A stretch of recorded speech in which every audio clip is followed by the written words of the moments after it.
Hey, I'm so glad you've watched some of our Holy Week videos. Maybe this is your first one. This is our just devotional time for preparing ourselves as a church here at Christ Church Flagstaff for Easter. I loved Wednesday's devotion that Garrett Shelp did, and it posted Wednesday evening. If you haven't seen it, go watch that. But we're talking about Thursday. And so many great things happen that we call Maundy Thursday. You might hear that phrase or even see it posted somewhere. And Maundy comes from the Latin word mandatum, and that word means commandment. And the reason it's called Maundy Thursday, there's so many things we could talk about. Jesus' Last Supper, washing the disciples' feet, and we've been focusing a lot of our time in Mark, but today we're going to jump over to John and his account of what happened on that Thursday evening during the Last Supper and some of the things Jesus said and did. And because he just gives a little bit more of the picture of what happened, where Mark's a lot more concise and jumps to the things of over Thursday night, Friday morning, Jesus' trial, and ultimately the events of Good Friday that we'll see tomorrow.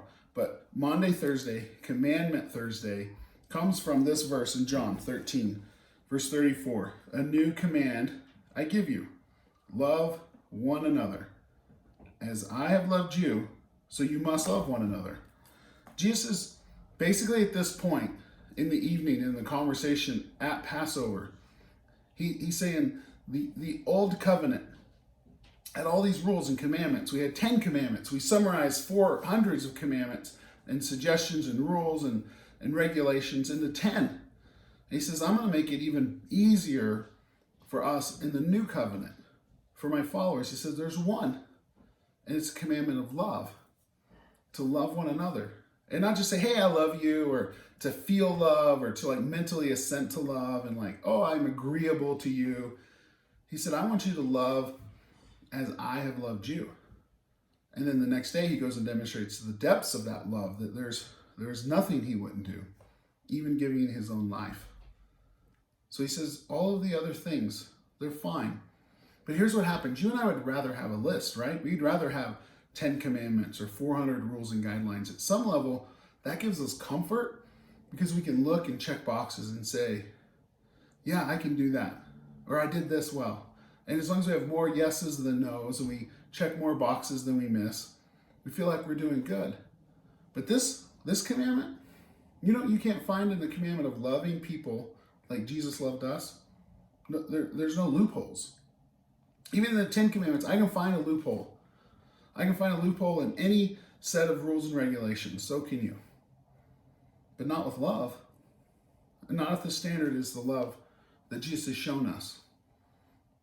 What is it that the situation you're in, the decision you're making, the relationship that you're maybe in with a group of people like me and some teenagers in a house that gets smaller every day of quarantine?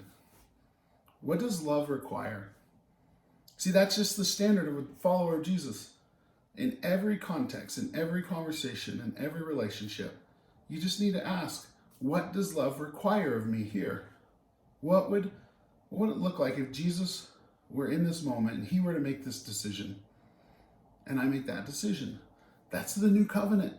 And it's this beautiful idea of loving each other. And if we were to find ourselves doing this more and more, the world would be different. He tells us that. He tells us what happens if we do this. The very next verse. By us living in this covenant of love, everyone will know you are my disciples if you love one another. You see, the results of the new covenant are right there. The world will know Jesus. They'll know who is following him because of our love. And then what we see him talking about later in the next chapter and a half, he mentions the same exact commandment 2 more times. In my Bible, where the page falls open, 3 different places on that one page, I can see this commandment reiterated. Because it's so important that as followers of Jesus, we understand love.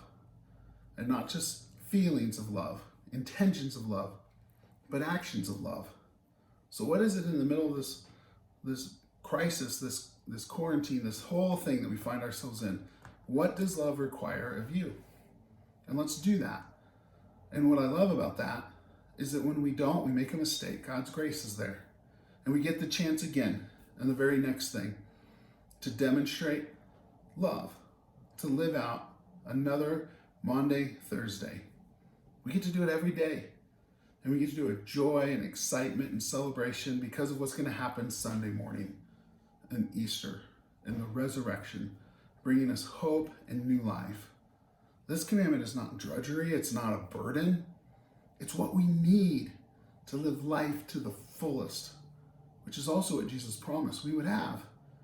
And it's what we find when we live in a value of love, under the commandment, under the guidelines of love.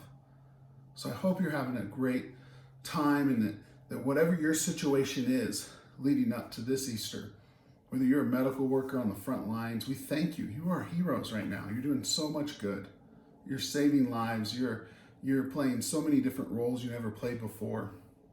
And you're doing it without maybe all the stuff you need. Hang in there. We're praying for you. Keep doing what you're doing. Maybe you're at home and you're taking care of kids. You're trying to help them keep on with school. Do that. Keep doing that. We're praying for you. Maybe you're trying to work from home and take care of kids, and that's stressful.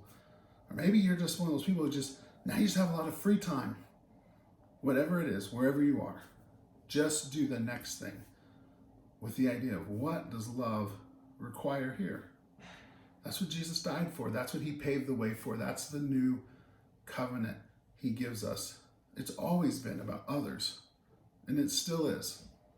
Thank you for joining us. I hope tomorrow, Friday night, Good Friday, 6 p.m., we're going to premiere on YouTube, Facebook, all the different places we are. Just a very kind of heartfelt, our family got together and put together a Good Friday service. We're going to have communion together, some worship, and just a brief, some thoughts and reflections. I hope you'll join us for that.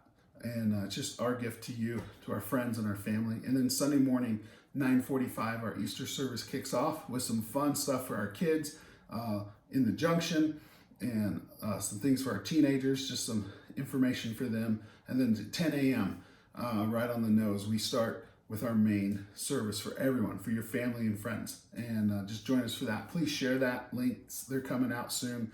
And I'll let your people in your network know about this.